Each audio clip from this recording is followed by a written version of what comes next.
Vamos abrir a nossa Bíblia em livro de João,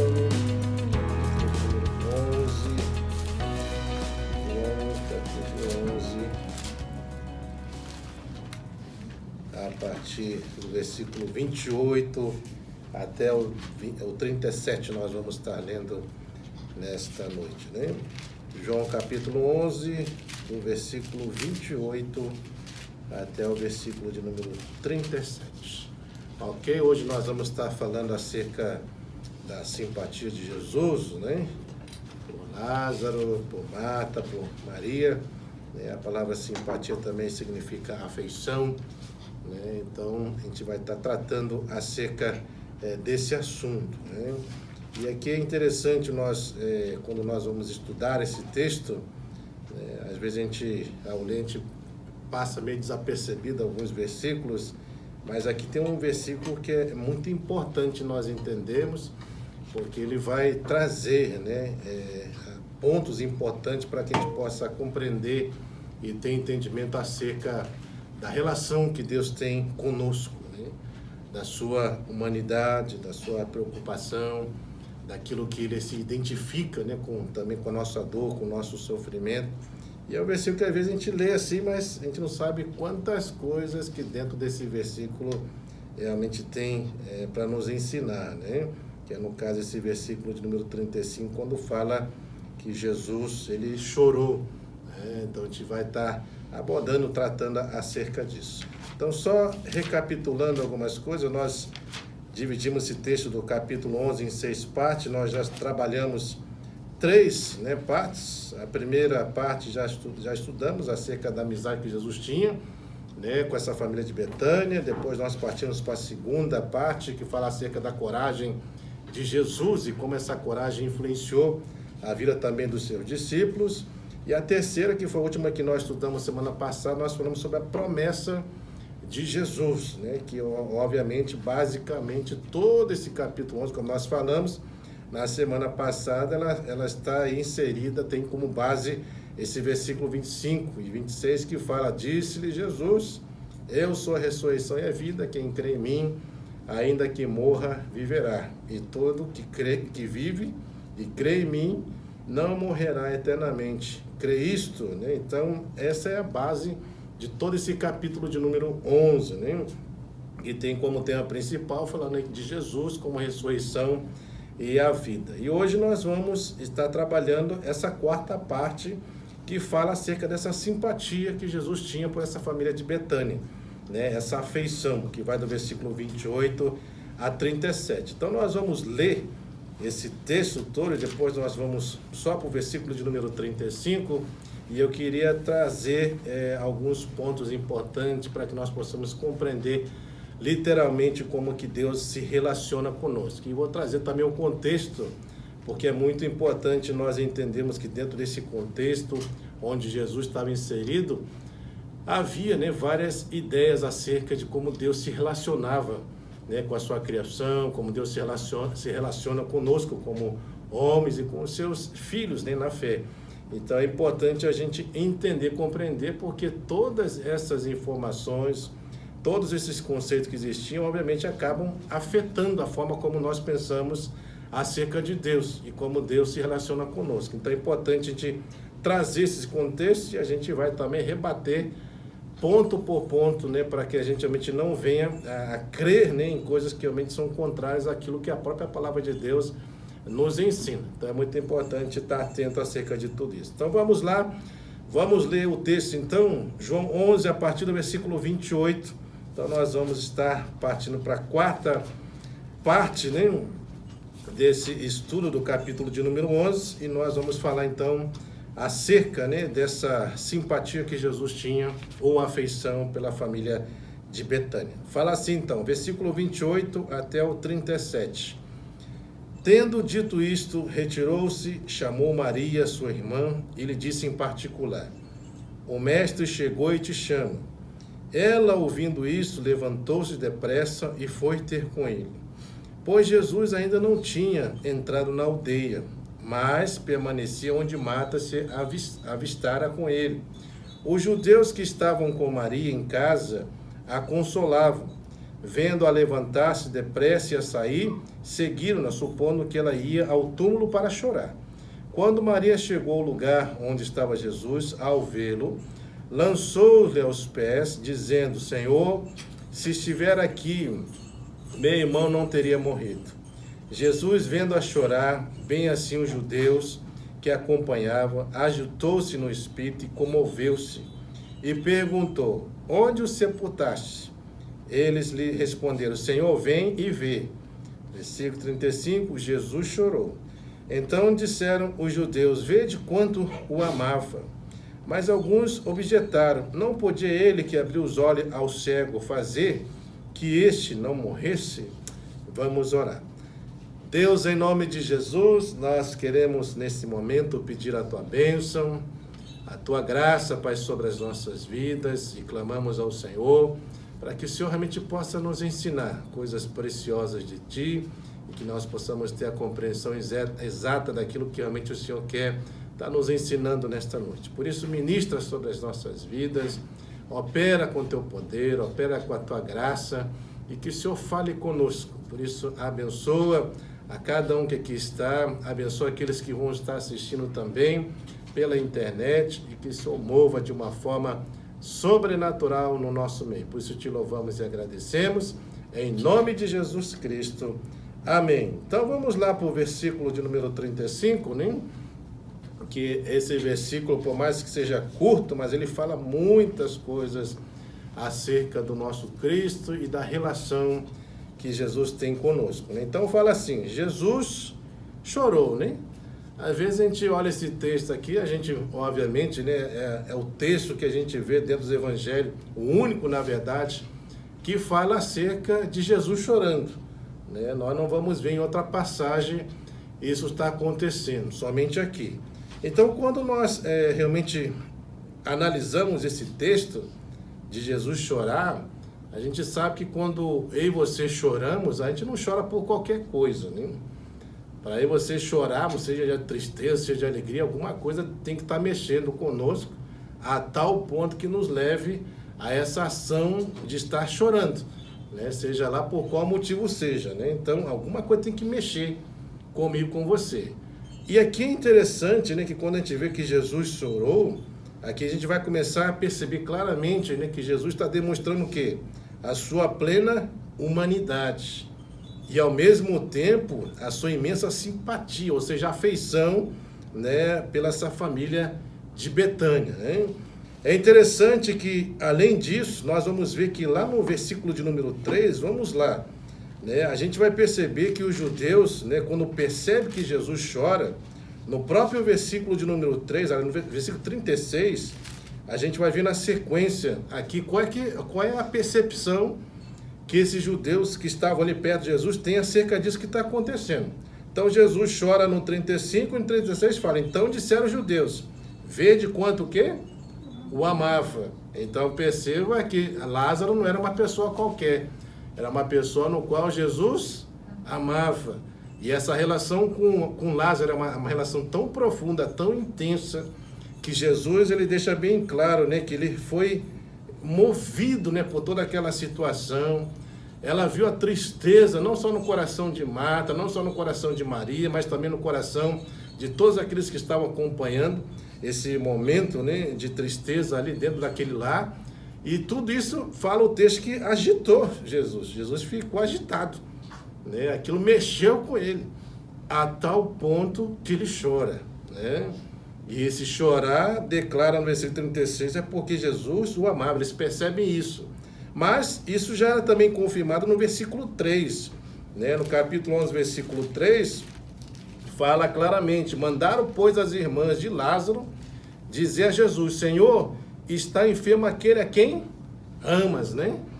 Então, chegando sempre naquela base, na pessoa de Cristo, não falando o quanto eu amo a Ele, mas o quanto Jesus nos ama, essa relação de amor que Ele tem. Então, todas essas ações, né, de fato, a gente vai ver que Jesus, ele amava Lázaro, né? Mas no versículo 37, eles questionam novamente, né? Se de fato o Senhor ama, por que então o Senhor não fez nada, né? Versículo 37 fala aí, né? Mas alguns objetaram: Não podia ele que abriu os olhos aos cegos fazer que este não morresse? Então, essa sempre vai ser a nossa questão, nosso questionamento com relação quando nós passamos por algum tipo de sofrimento, angústia, e a gente sempre vai questionar isso, né? Por quê? Nesse Deus nos ama, por que que isso acontece? Nesse Deus nos ama, por que que isso Deus não evitou, né? Por que que Deus nos livrou, né? Por que que Deus permite que certas situações aconteçam, né, comigo e com você? A gente tem que passar por situações assim. Mas isso de fato aconteceu, e o que nós percebemos aqui claramente, que nós precisamos conhecer todos esse contexto, né, para a gente poder fazer uma análise acerca, né, desses versículos que nós estamos lendo. Então aqui você vai ver, ó, que Jesus, no versículo 35, quando fala que ele chora, é que ele se identifica, né, com a nossa dor. Ele se identifica, né? Aquele que cura as nossas chagas, ele é a mesma pessoa que de fato sofre conosco também, né, quando nós passamos por algum tipo de sofrimento.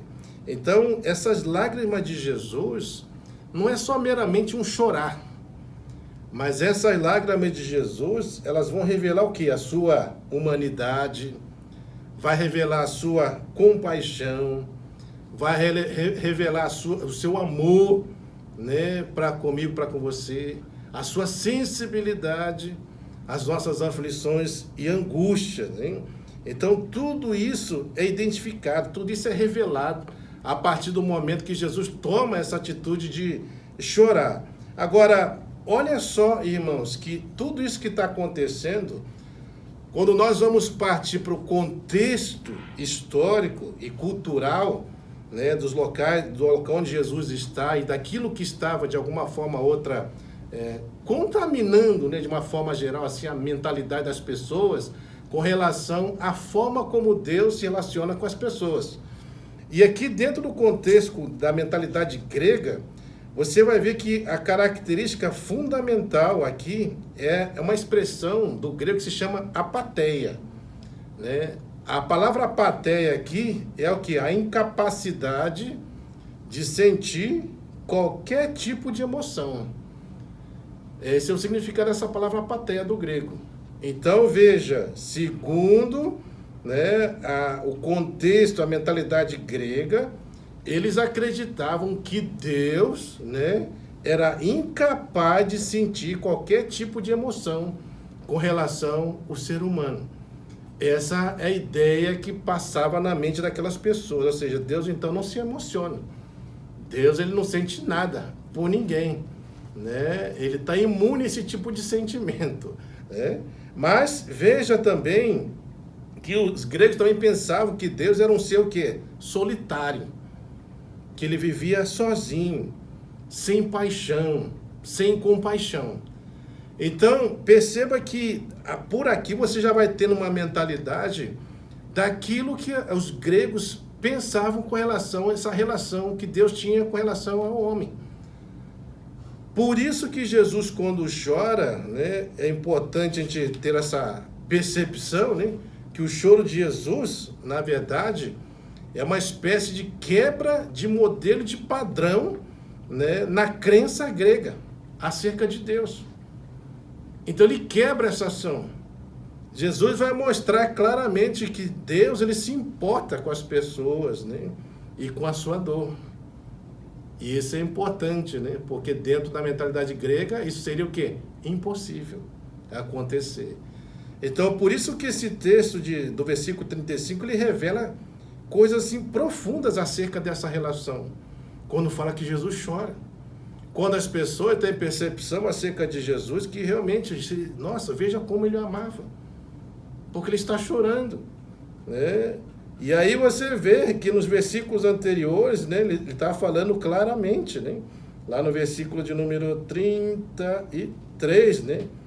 Jesus vendo a chorar, né? Maria estava chorando, bem assim como os judeus que acompanhavam, agitou no espírito e comoveu-se.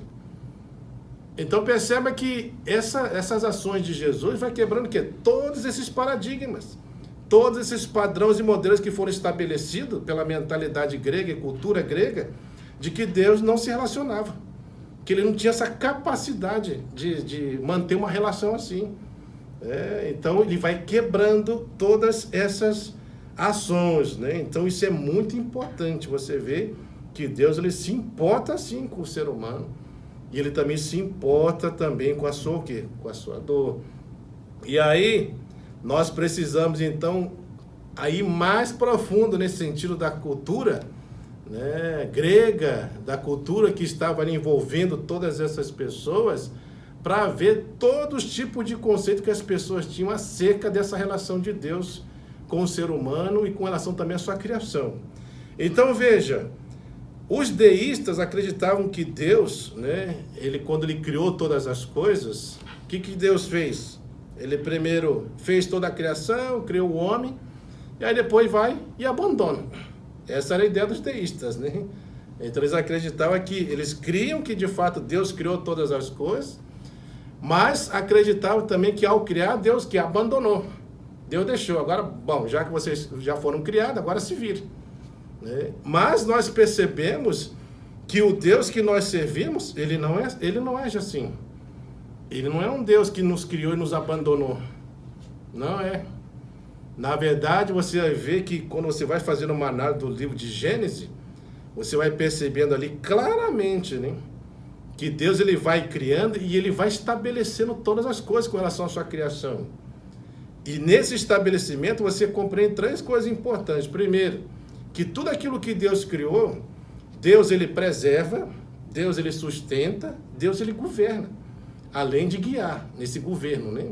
Então ele faz essas coisas: sustenta, preserva e governa, nesse sentido.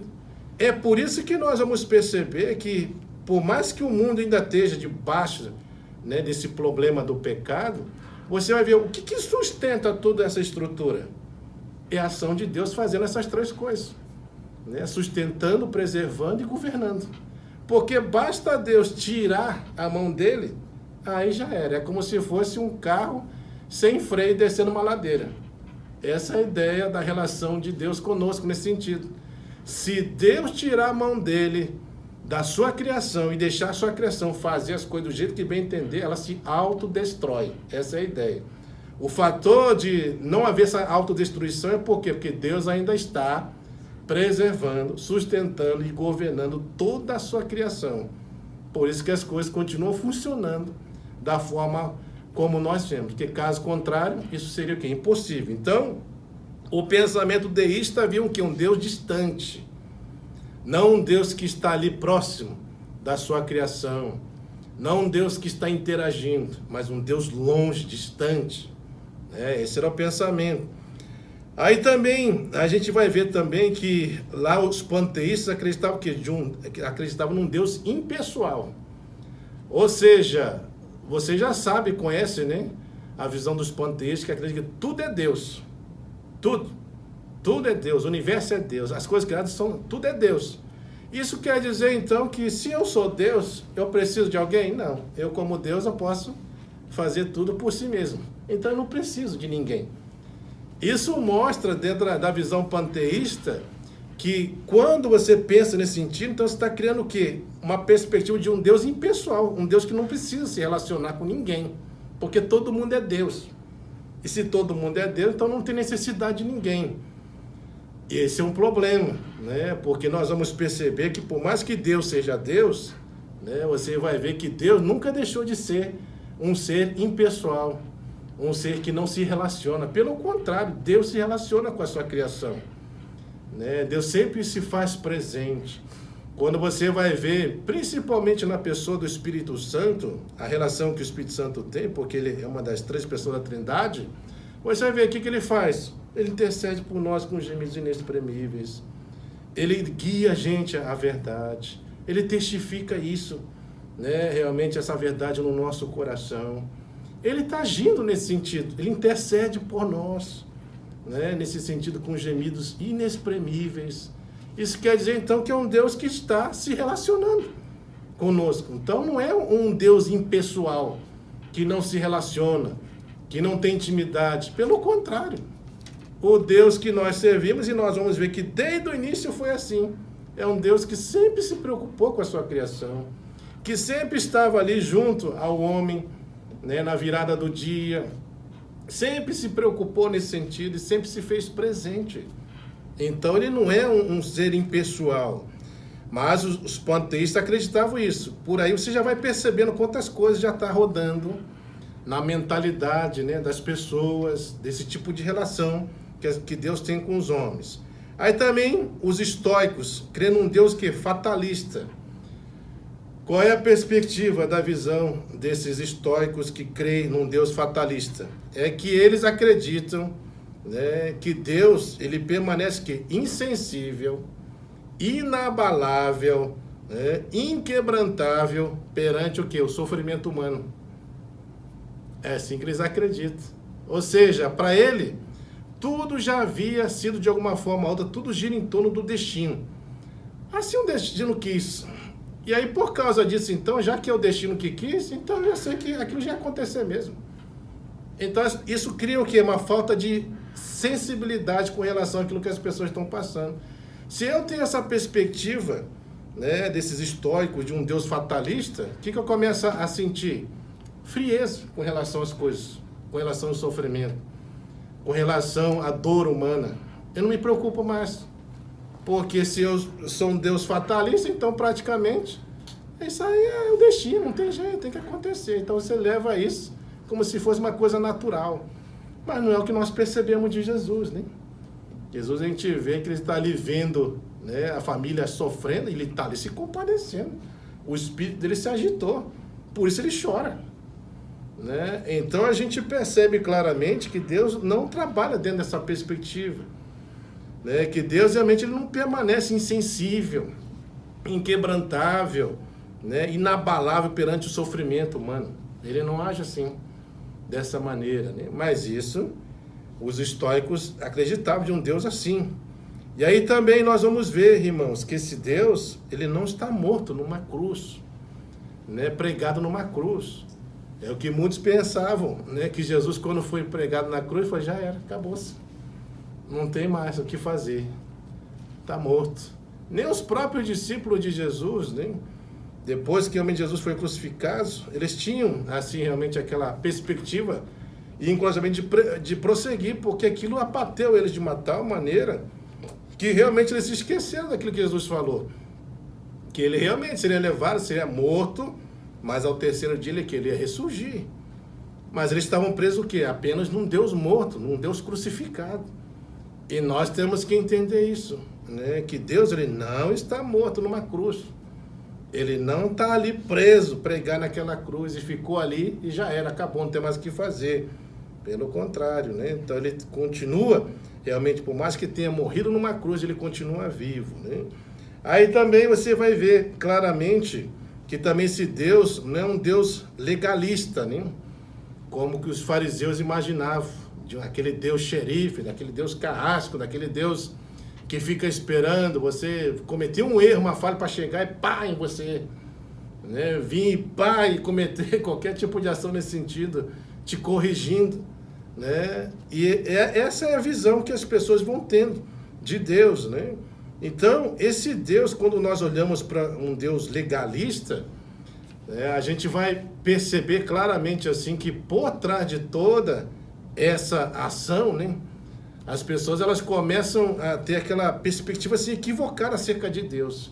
E na verdade, né, a gente vai ver que quando se trata de legalismo, né, daquela pessoa realmente querer cumprir a lei, custe que custar, né, a força, se possível, né, você vai ver que quando você olha para a pessoa de Deus, Deus não age assim. Para você ver, né, Deus, irmãos, é um Deus de misericórdia. É um Deus de misericórdia. Eu estou lendo o livro, né, que eu tenho que fazer resenha de um estudo dos profetas menores, né, e aí é interessante você ver como Deus é misericordioso. É interessante você ver que Deus vai falando através dos profetas, olha, se você não se arrepender, vai vir isso aqui sobre você. E vai passando o tempo, e o povo continua obstinado, fazendo aquilo que não deveria, e vai vindo, e Deus vai levantando os profetas, olha, se vocês continuarem assim, Deus vai tirar a terra de vocês. Se vocês continuarem assim, o templo vai ser destruído. Se continuar assim, vocês vão ser levados para o exílio. E Deus vai ministrando isso, já antecipando as consequências de viver uma vida fora dos propósitos de Deus. E aí, o que nós observamos nessa ação? Não é um Deus legalista, mas sabe que nós observamos em toda essa ação? Um Deus de misericórdia. E é interessante, irmãos, que antes de vir, porque às vezes nós só olhamos as consequências, né? Mas a gente não consegue ter percepção da raiz daquilo que levou aquilo a acontecer. E aí você vai vendo que Deus, ele age com misericórdia e longanimidade por um bom tempo. É o que estava acontecendo no dilúvio. 120 anos, você já imaginou? 120 anos. Noé está pregoando a justiça. O povo está ali, comendo, bebendo, casando, se dando em casar e fazendo tudo que imaginava para satisfazer a sua vontade. Até que veio um dilúvio. Mas quando veio um dilúvio, o juízo de Deus? Depois de 120 anos, né, que Noé estava ali pregoando a justiça de Deus. Depois de todo esse tempo. Aí você vai ver o povo lá na escravidão do Egito, você vai ver que isso já é ministrado lá em Abraão. Lá em Abraão.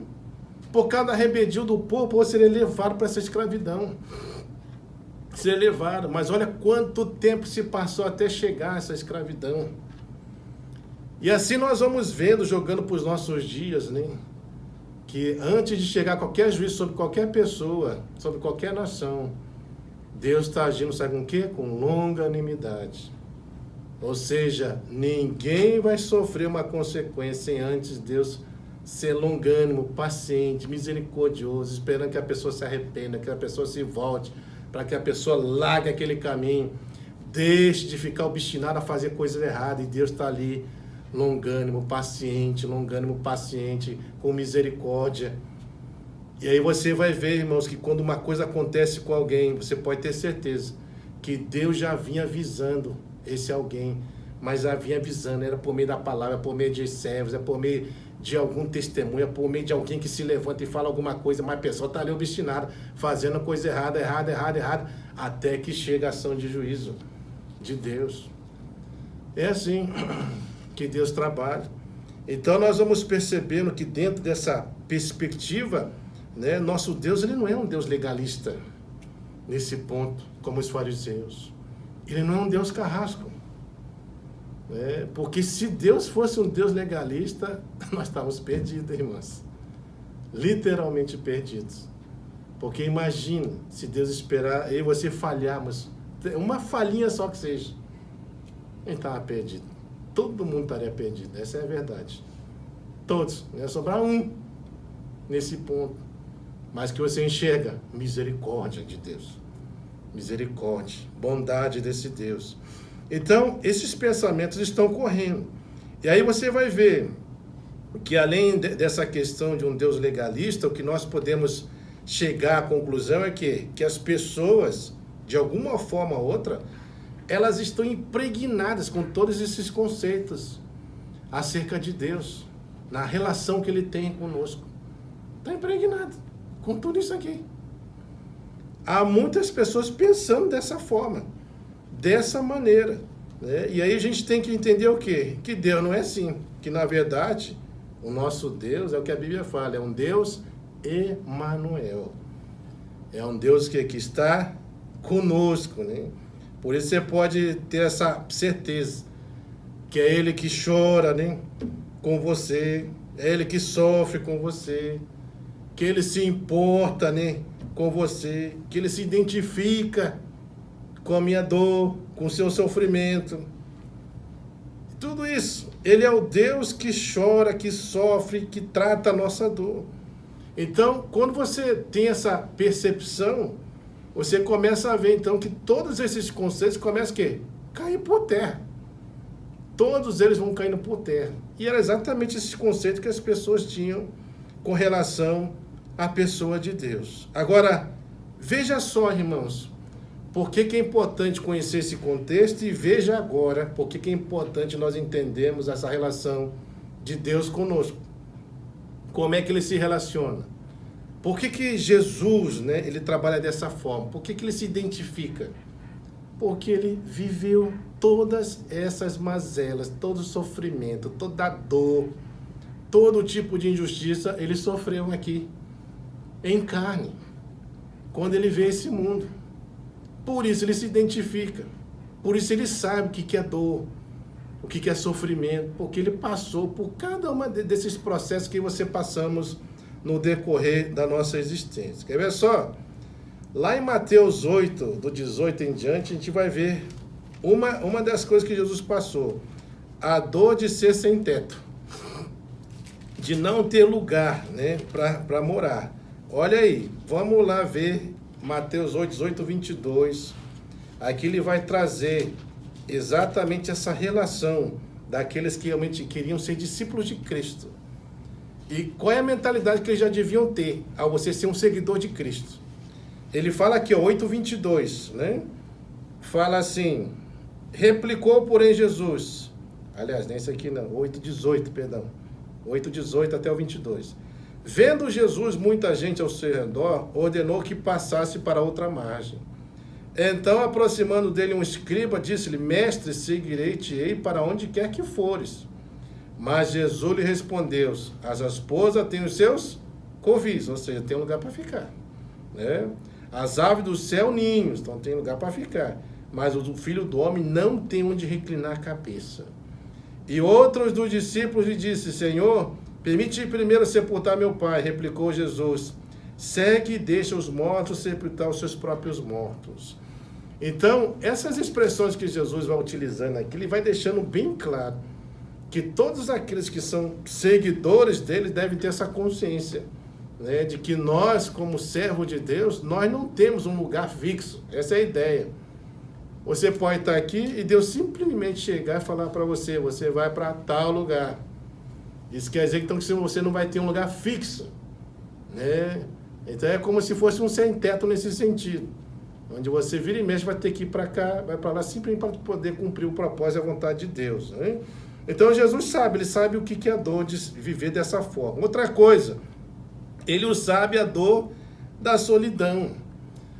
Quando você vai lá em Mateus 26, olha aí, irmãos, do 36 em diante, você vai ver que ele sabe que é a dor da solidão. Por quê? Porque foi nas horas mais difíceis que ele estava só. Foi deixado só no Getsêmani na cruz. Então, lá no capítulo de número 26, do versículo de número 36 em diante, olha só o que ele vai falar aqui, irmãos. 26, do 36 em diante. Olha aí, Jesus no Getsêmani, né? Ele estava falando, em seguida foi Jesus com ele, no caso os discípulos, a um lugar chamado Getsêmani. E disse a seu discípulo, assentai-vos aqui enquanto eu vou ali orar.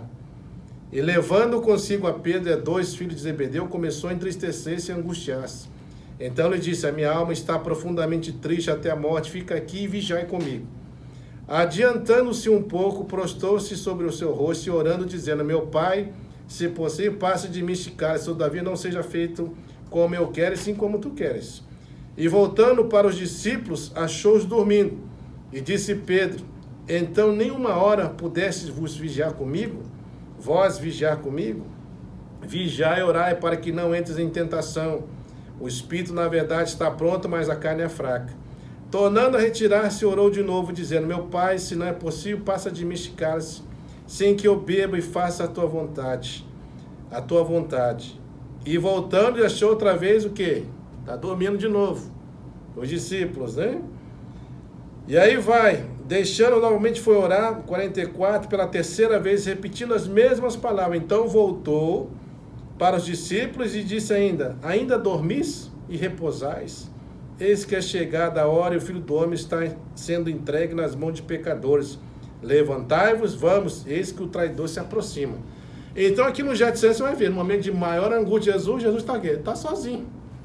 Porque nem os discípulos conseguiram ficar junto com ele orando. Toda vez que Jesus voltava, eles estavam dormindo. E Jesus ali, angustiado. E a Bíblia fala que a angústia dele foi tão grande que ele começou o quê? Suar sangue.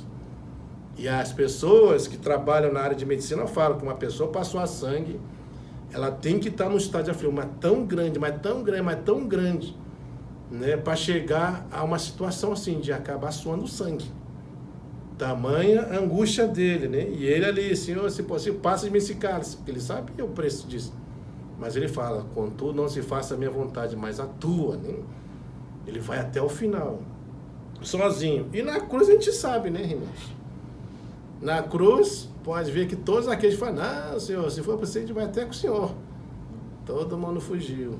Pedro, né? Negou Jesus 3 vezes, foi embora também. E todo mundo largou ele. Ele ficou abandonado. Então ele sabe a dor de solidão. Né? Ele sabe o que é, né? Ficar sozinho. Deus também sabe o que é a dor da perseguição. Porque nós vamos ver, ele vai ser caçado por Herodes, né? Ele vai ser perseguido, né, pelos fariseus, ele vai ser odiado pelos escribas, ele vai ser entregue pelos sacerdotes. Então ele sabe muito bem o que é a dor de ser perseguido. Ele conhece tudo isso, né? E quando nós vamos analisando os evangelhos, é tudo isso que ele está passando. Também nós sabemos que Jesus sabe o que é a dor da traição. Jesus sabe o que é a dor da traição. Que você vai ver que ele foi rejeitado pelo seu povo, traído por Judas Iscariotes, né? Negado por Pedro por 3 vezes e abandonado pelos seus discípulos. Ele sabe literalmente o que é a dor de ser traído. Ele sabe também a dor de ser o quê? Humilhado, de sofrer humilhação. Porque quando você vai olhando ali no final da vida de Jesus, você vai ver, ele vai ser espancado, ele vai ser cuspido, vão tirar a roupa dele para ele passar vergonha pública diante das pessoas, vão colocar uma coroa de espinho, né, para zombar, né, da sua posição como rei, né, e coloca uma coroa de espinho na cabeça dele, e fala assim, aqui é o rei dos judeus, e põe uma coroa de espinho. Leva soco,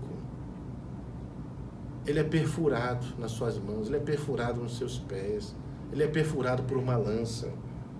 Ele sabe, irmãos, ele é colocado como se fosse um criminoso, vai para uma cruz como se fosse um criminoso, porque na cruz só morriam pessoas que realmente, cometiam coisas graves, e ele vai para aquela cruz como se fosse um criminoso, literalmente, né? Ele também sabe a dor, né, da enfermidade, que lá em Isaías 53, do 4 a 12 fala, né? Vamos ler esse texto também retrata um pouco acerca, né, desse sofrimento, dessa enfermidade que Jesus traz sobre ele, né? Então lá em Isaías 53, que fala acerca aí do Messias, né? É uma passagem messiânica, fala a partir do 4. Certamente ele tomou sobre si as nossas enfermidades, e as nossas dores levou sobre si, e nós os reputávamos por aflito, ferido de Deus e oprimido. Mas ele foi transpassado pelas nossas transgressões, moído pelas nossas iniquidades. O castigo que nos traz a paz estava sobre ele, pelas suas pisaduras fomos sarados. Todos nós andamos desgarrados como ovelhas, cada um se desviar pelo caminho, mas o Senhor fez cair sobre ele a iniquidade de todos nós. Ele foi oprimido, humilhado, mas não abriu a boca, como o cordeiro foi levado ao matadouro, e como a ovelha muda perante os seus tosqueadores, ele não abriu a boca. Por juízo opressor foi arrebatado, e da sua linhagem, quem dela cogitou?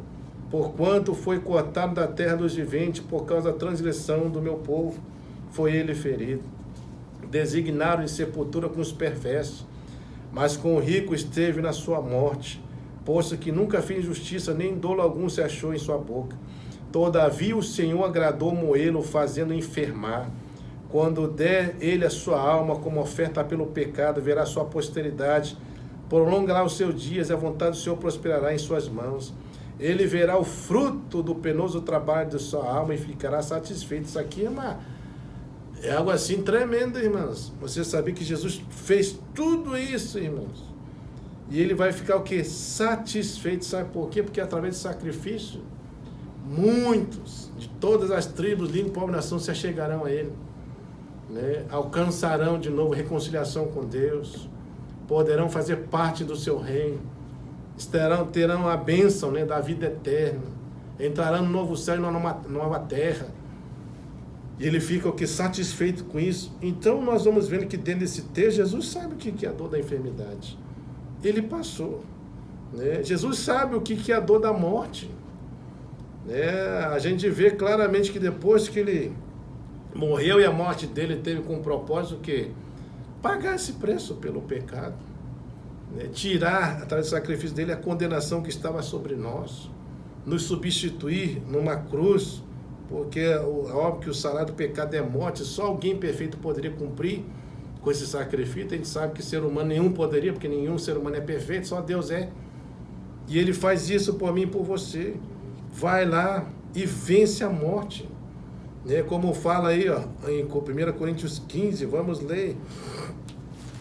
1 Coríntios 15, a partir do versículo 53, olha o que vai falar aqui. Porque é necessário que esse corpo corruptível se revista de incorruptibilidade, que o corpo mortal se revista de mortalidade. E quando esse corpo se revestir de incorruptibilidade, e o mortal se revestir de imortalidade, então se cumprirá a palavra que está escrita: tragada foi a morte pela vitória. Onde está a morte, a tua vitória? Onde está a morte, o teu aguilhão? O aguilhão da morte é o pecado, e a força do pecado é a lei. Graças a Deus que nos dá a vitória por intermédio de nosso Senhor Jesus Cristo. Portanto, meus amados irmãos, sejam firmes e inabaláveis, sempre abundantes na obra do Senhor, sabendo que no Senhor vosso trabalho não é vão. Então aqui ele já deixa bem claro, né, que o último inimigo a ser vencido, como Paulo fala, que é a morte. E Jesus venceu a morte. E assim como ele venceu, nós também vamos vencer, porque no dia que ele voltar, ele vai dar o quê? Um corpo incorruptível, um corpo imortal. Ou seja, a morte não prevalece mais sobre essa natureza que nós vamos ter. E aí sim se cumpre essa palavra, né? Tragada foi a morte pela vitória. Ou seja, a morte nunca mais vai reinar sobre nós. Nenhum de nós mais morreremos. Viveremos eternamente num corpo imortal, glorificado. Por isso que a gente fala que a nossa salvação, nós já somos salvos, mas ela se completa com o corpo glorificado. É corpo mesmo. É corpo não dessa estrutura que nós temos. Na estrutura não dessa natureza, né, que essa estrutura tem. Mas é um corpo que nós vamos ter, literalmente. Então ele sabe o que é a dor da morte, ele sabe o que é passar por morte. É por isso, irmãos, que tudo isso nos mostra claramente o quê? Que Jesus, ele literalmente ele se identifica conosco. Por quê? Porque ele sabe literalmente o que é cada uma dessas coisas que você passamos nessa vida. Ele sabe. Por isso ele se identifica. Por isso ele sabe o que é a dor de um sofrimento, a dor de angústia, a dor de injustiça, a dor de traição, né? A dor de não ter lugar onde ficar, descansar, né? De forma permanente, a dor de solidão, a dor de perseguição, de traição, de humilhação, de enfermidade, da morte. Ele sabe. Então ele se identifica com cada coisinha dessa. Por isso que a gente vê que essa ação da humanidade de Jesus, desse Jesus homem, né, que se fez carne e que sabe literalmente quais são as mazelas e sofrimentos humanos. Por isso que ele se identifica. Ele sabe literalmente o que nós passamos, o que nós sofremos. Então, concluindo em cima desse texto aqui de João 11, o que nós podemos concluir, irmãos? É que aquele, no caso Jesus, né, que enxuga que as nossas lágrimas, né? Ele chora conosco. Jesus não apenas está presente com você em seu sofrimento, mas também se compadece de você. É um Deus presente, é um Deus pessoal, é um Deus que se preocupa, um Deus que é sensível às nossas necessidades, principalmente quando nós estamos passando por um momento de angústia e sofrimento. É o Deus Emanuel, como a Bíblia fala, um Deus que está conosco. E isso é verdade, porque Jesus falou que eis que estarei convosco todos os dias até a consumação dos séculos. Ele não está falando eis que vou estar em alguns dias, ou em alguns momentos, ou em algumas circunstâncias. É todo dia. É todo dia ele se faz presente. É um Deus presente, que se preocupa comigo, com você, que sabe e entende o que é a dor, o sofrimento humano, as angústias que você sofremos. Ele sabe, por isso que ele se identifica literalmente comigo, com você. Então veja que um único versículo, né, quando fala que Jesus chorou, ele traz toda essa perspectiva aqui, dessa humanidade de Cristo, né, dessa identificação com tudo que nós estamos falando. Ele sabe. Ele conhece mais do que ninguém, né, todas essas coisas. Ele sabe, literalmente. Então, para nossa aplicação com relação a isso, primeira coisa, né, que nós precisamos entender e aplicar na nossa vida, que Jesus é um ser que é pessoal, que se relaciona, que se compadece e que se importa conosco. Essa é a primeira coisa, né? Segunda aplicação, que ele se identifica com os nossos sofrimentos e por causa disso ele nos entende, ele sabe. E terceiro, saber que temos um Deus Emanuel, ou seja, um Deus que está conosco em todo o tempo e nós não estamos o quê? Sós. Então, em cima dessas verdades, nós podemos realmente caminhar, trilhar, né, prosseguir na nossa caminhada, saber que nada das coisas que possam de alguma forma ou outra vir sobre nós, né, vai impedir desse Cristo estar sempre presente na nossa vida e nos ajudar a superar todos esses momentos, né? E que a gente sempre lembre esse texto, né, acerca dessa afeição que Jesus tem, não só pela família aqui de Betânia, mas por todos nós, que ele realmente se preocupa conosco em todos os sentidos e que Deus nos ajude a ter esse conceito acerca dessa relação que Deus tem conosco. Que a gente tire todos esses conceitos equivocados que as pessoas têm acerca dessa relação de Deus com o ser humano, né? E que a gente possa realmente guardar essas verdades e aplicar tudo isso nas nossas vidas, no nosso dia a dia. Amém? Vamos orar, queridos, e vamos pedir ao Senhor para que Deus continue sempre a trabalhar essas verdades ao nosso coração. Deus, em nome de Jesus, nós queremos